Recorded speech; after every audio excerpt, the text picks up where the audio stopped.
વિદ્યાર્થી મિત્રો, મારી યુટ્યુબ ચેનલમાં તમારું હાર્દિક સ્વાગત છે. આજે આપણે સેક્શન 2 કરવેરા પેચે ભાગ 2 ની અંદર ધંધાની આવકમાંથી મજૂરી નહીં મળતા ખર્ચા જોઈશું. અગાઉ આપણે મજૂરી મળતા ખર્ચાની ચર્ચા કરી હતી. આજે આપણે કયા ખર્ચાઓ છે કે જે ધંધાની આવકમાંથી મજૂરી મળતા નથી, એટલે કે બાદ મળતા નથી.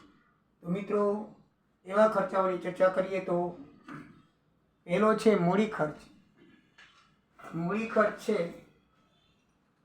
દાખલા તરીકે મિલકતની ખરીદીના ખર્ચા હોય, દાખલા તરીકે ટાઈપરાઇટર ખરીદ્યું, પંખા ખરીદ્યા હોય, બીજું કોઈ મૂડી ખર્ચ કરેલો હોય, બરાબર છે, ફર્નિચર લીધેલું હોય, તો આવા જે મૂડી ખર્ચ છે એ ધંધાની આવકમાંથી બાદ મળતા નથી.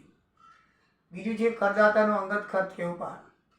ધંધો કરનાર વ્યક્તિ પોતાના ઘર માટે પૈસાનો ઉપાડ કરે ધંધામાંથી અથવા માલ લઈ જાય તો એ અંગત ખર્ચ કે ઉપાડ એ ધંધાની આવકમાંથી મજૂરી મળતો નથી. ત્રીજું છે સંપૂર્ણપણે ધંધા માટે નહીં ચૂકવાયેલ ખર્ચ. સંપૂર્ણ ધંધા માટે કે વ્યવસાય માટે ન ચૂકવાયેલ ખર્ચ હોય એ મજૂરી મળતું નથી. દાખલા તરીકે તમે ધંધાને લીધે તમે ટૂરમાં જાઓ અને ટૂરની અંદર તમે બીજા તમારા અંગત કાર્ય કરો, ત્યાં રોકાવો, તીર્થયાત્રા કરો, તો એ સંપૂર્ણપણે ધંધા માટે ચૂકવાયેલો ખર્ચ ન કહેવાય. પછી તમે ત્યાં માલના ઓર્ડર લઈને ચાલ્યા આવો તો એવા જે ખર્ચાઓ જે છે એ સંપૂર્ણપણે મજૂરી મળતા નથી. અનામત ખાતે ફાળવેલ રકમ.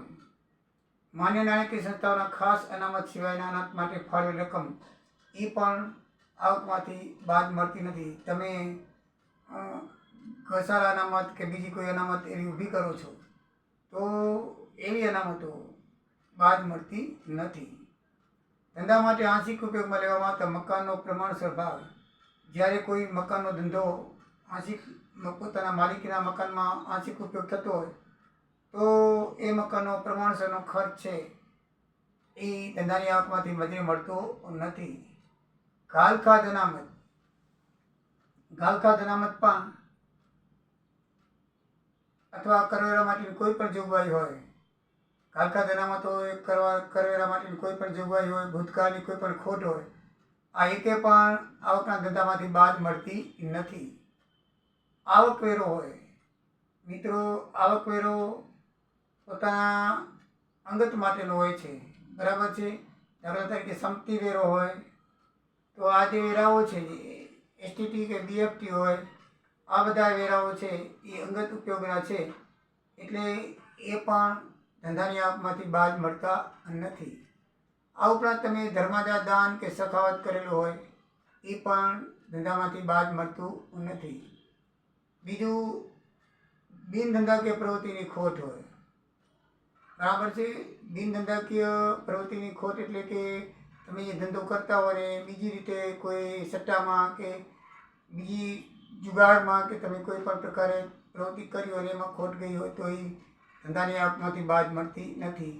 વધારાનો ઘસારો એટલે કે કાયદા મુજબ મંજૂર થઈ શકે એના કરતાં વધારાનો ઘસારો તમે બાદ કર્યો. દાખલા તરીકે કાયદા મુજબ તમારું 10% હોય તમે 12% ઘસારો ઉધારો તો એ વધારાનો ઘસારો છે એ ધંધાની આવકમાંથી બાદ મળતો નથી.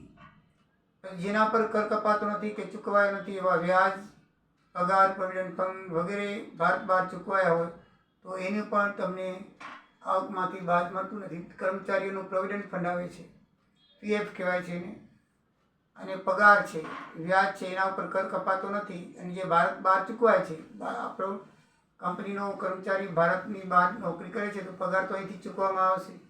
તો એવા પ્રોવિડન્ટ ફંડ કે પગાર ઉપર જેના ઉપર વ્યાજ જ નથી હોતું, બરાબર, જેના ઉપર ટેક્સ લાગતો જ નથી, તો એવા જે ખર્ચ છે એના ઉપર આવકમાંથી બાદ મળતા નથી. કાયદાની જોગવાઈ ઉપરાંત ભાગીદારને પગાર અને કમિશન આપવામાં આવે છે. દાખલા તરીકે ભાગીદાર હોય, ભાગીદારને ચૂકવવામાં આવતું વ્યાજ, પગાર, બોનસ, કમિશન, મહેનતાણું અમુક સંજોગોમાં મજૂરી આપવામાં આવતું નથી. ફક્ત વર્કિંગ પાર્ટનર આપવામાં આવતું મહેનતાણું શરતોને આધીન મજૂરી મળે છે, પરંતુ ભાગીદારને તે મકાન માલિકના અંગે ચૂકવવાનું ભાડું ધંધા માટે મજૂરી મળતું નથી. એટલે કે કોઈ ભાગીદાર વધારે કામ કરે બરાબર છે. એટલે કાયદાની જોગવાઈ મુજબ કામ કરે તો બરાબર છે, પણ કાયદાની જોગવાઈ ઉપરાંત કામ કરે, વધારાનું કામ કરે, એમાં જે પગાર અને કમિશન આપવામાં આવે છે એ મજૂરી મળતું નથી. સંચાલકોના સગાવાલાને વધુ લાગતી ગેરવ્યાજબી લાગતી ચૂકવણી. ટેક્સને બચાવવા માટે ઘણાએ પોતાની આવક માટે સગાવાલાના નામે બંગલા લે છે, પછી સગાવાલા નામે ફિક્સ ડિપોઝિટ મુકાવે છે, અને સગાવાલાને નામે દુકાન કે ધંધા પણ કરે છે. તો આવી જે વધુ લાગતી કે ગેરવ્યાજબી રકમ, માનો કે લાખો રૂપિયા ફિક્સ ડિપોઝિટમાં મૂકવામાં આવે છે, લાખો રૂપિયાના બંગલા બીજા નામે લેવામાં આવે છે. તો આવી જે ગેરવ્યાજબી અને વધુ લાગતી ચૂકવણી સગાવાલાને હોય તે મજૂરી મળતી નથી. તપાસ કરીને તેને આવક જપ્ત કરવામાં આવે છે અને દંડવાહી કાર્ય કરવામાં આવે છે. મિત્રો, તમે કોઈ પણ ડીલિંગની અંદર વધારે 10,000થી વધારે રોકડ આપી શકતા નથી. 10,000થી વધુ રોકડ તમે ચૂકવણી કરી હોય તો એ મજૂરી મળતી નથી. તો મિત્રો, ધંધાની આવકમાંથી જે મજૂરી નહીં મળતા ખર્ચા 16 પ્રકારના ખર્ચા છે. પરીક્ષાની અંદર આ જરૂર પૂછાય છે અને તેના વિશે થોડુંક લખવાનું આવે છે. તો એ રીતે તમારે થોડીક એની અંદર ટિપ્પણી લખવાની હોય છે, એક બબે લીટીની. તો એ પ્રમાણે તમે ખાલી મજૂરી પડતા ખર્ચા હોય અને તમને માર્કિંગ હોય 4-5 તો 16 લખી નાખવાના, પણ 2-3 ખર્ચા જણાવવાનું કે તેના વિશે ટિપ્પણી લખવાનું કે તો તમારે જરાક વિસ્તૃત રીતે લખવું પડે.